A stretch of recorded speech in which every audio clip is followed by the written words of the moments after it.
leaving no one behind. We desire a country where every Ugandan is able to afford the basic human needs. We want an end to poverty. We desire to be free of hunger and not worry where our next meal will come from. Grateful to be here with everybody, present in person and online, as we hold this symbolic occasion here in Uganda to mark the birth of the United Nations. Sadly, of course, the commemoration is happening during very trying times. Even as we are able to thankfully gather in limited numbers, and there is more than a flicker of light at the end of the tunnel with increasing availability of vaccines, the COVID-19 pandemic and all the havoc it has caused, as we heard previously from the panel, is still being acutely felt. This commemoration marks the 76th anniversary of the signing of the UN Charter, the founding document of the United Nations.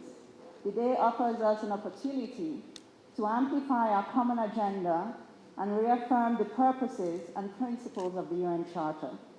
These principles and the timeless values of the United Nations are the indispensable foundations of a more peaceful, more prosperous, more just world. As relevant today as it was in 1945, in terms of the quality of coming together that the world needs. And also, of course, the principles are still relevant, even as we all know, and we have all witnessed, that collectively it is difficult to always live up to our cherished values and behave in ways as nations that is coherent to our principles at all times. In his address to the 76th session of the United Nations General Assembly, the UN Secretary General sounded the alarm for the world to wake up. The picture he painted was grim. In the way he characterized it, our world is moving towards the wrong direction. At the same time, as I assume we'll all agree, it is clear that the community of nations, all 193 member states, if we focus on what is obviously a common, immediate, and long-term strategic interest, we can solve our problems. Who is the UN? A lot of times when we talk about the UN, we refer to the UN system. Of course, the UN system, its agencies and its civil servants are stakeholders in the UN.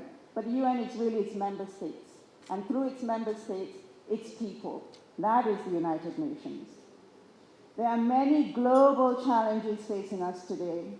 The three I choose to highlight very nicely coincides with what we heard from the panel.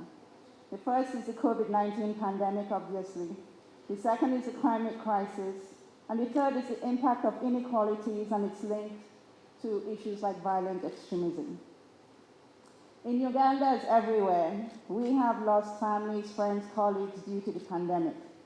We have seen increased violence in our homes, especially against women and children. And we have seen loss of incomes and livelihoods in our families and communities. Our children have been out of school.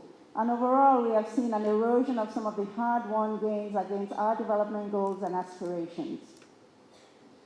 Encouragingly in Uganda, and due to the government's own committed efforts and support from her development partners, we are seeing an availability of more vaccines. And so even though we still don't have all the vaccines we need, the priority now, as was mentioned earlier, is to make sure that the available vaccines are wisely used and that all priority persons in Uganda, and priority means based on their vulnerability to the disease, that all priority persons get vaccinated and that we successfully tackle issues that are remaining about vaccine hesitancy. And of course, as we have all learned, we cannot only focus on the COVID situation within our own borders, but must necessarily be concerned about all priority persons elsewhere getting their vaccines, as we know that none of us are truly safe until all of us are safe. And it is also now abundantly clear, 2 years in, that we were not prepared for the pandemic. We were warned by experts and the institutions that we have in place to think about these possibilities of such events, but we did not hear them. I hope now we can all ensure we learn the lessons that need to be learned, and these lessons might be different for different regions of the world, that we're better prepared for future pandemics, because we should assume that we will have future pandemics. Equally urgent, of course, is the climate crisis. Every week, more or less, since my arrival in Kampala 4 months ago, when I open the newspapers, I read about floods and disasters and the devastating impacts they're having on people's lives. In my previous duty station, which was Eritrea, we had the opposite problem. The rains from time to time will not show up when they were expected to show up. And these experiences are very common everywhere now. The earth is heating up due to our human activities, and we urgently have to slow it down. And the third issue that I would like to highlight, which also came out in the panel discussion, is that of inequalities. Inequalities in its various forms is an issue that will define our time. The pandemic has shone a light on inequality between countries. But income inequality within countries is also rising, and frankly, this is the form of inequality people tend to feel most. And of course, inequalities are not just driven and measured by income, but are determined by other factors as well, such as gender, age, disability, geographic origin, etc. These and similar factors determine inequalities of opportunity between and within countries. And where there is excessive inequality of opportunity, when people feel prospects for future are dismal, it becomes fertile breeding ground for extremism, terrorism, conflict. Confronting inequalities is the rallying cry of Agenda 2030.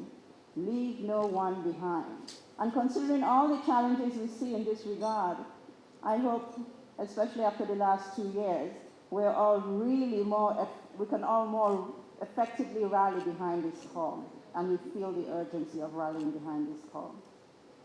These three issues I have highlighted are all as relevant globally as they are relevant in Uganda. We urgently need to address them to get back on track towards the Sustainable Development Goals. Already we were behind before the pandemic. Now we're even more behind. In Uganda's case, addressing these issues is what will spur the country to a more prosperous middle-income country status. Tackling these issues globally and nationally is, of course, not going to be easy, especially in the current context of severely shrunk fiscal spaces, disrupted supply chains, and fragmented political unity. Effectively tackling these issues nationally may require better focus on prioritization in some cases of the development action that we plan to do, bolder policy choices in others. And in Uganda and elsewhere, perhaps we should also invest in improved dialogue and coordination, both within government and between government and her development partners, including private sector, civil society organizations, multilateral and bilateral partners, and more broadly, the people. We need to better harmonize the interests that are out there in society so we can all pull in the same direction. As the UN system in Uganda, all 29 agencies signatory of the cooperation framework, and there are close to 3,000 staff, some of who are online now from Entebbe, Moroto, Gulu, Mbarara, and other parts of the country. We remain steadfast in our partnership with the government in addressing COVID-19, the pandemic, and the operational support around vaccinations, including supporting communication efforts that address issues like vaccine hesitancy. I also reiterate our commitment to continue our partnership with the government of Uganda through implementing the United Nations Sustainable Development Cooperation Framework 2021-2025 in support of the third National Development Plan towards the achievement of Uganda's Vision of 2040, which does include actions aimed at tackling both the climate crisis and inequalities, and a focus on youth. But of course, there's plenty of room for all of us to be even more ambitious in those areas. And of course, being relatively new in country, I look forward to joining all the stakeholders who are already engaged in this area as we all tackle the work. Lastly, I just remembered the amazing Burundian drummers who welcomed us and started this commemoration, this ceremony. I do not want to forget to applaud the government and recognize Uganda for her generosity in hosting refugees. Uganda is the largest refugee hosting country in Africa, 1.5 million.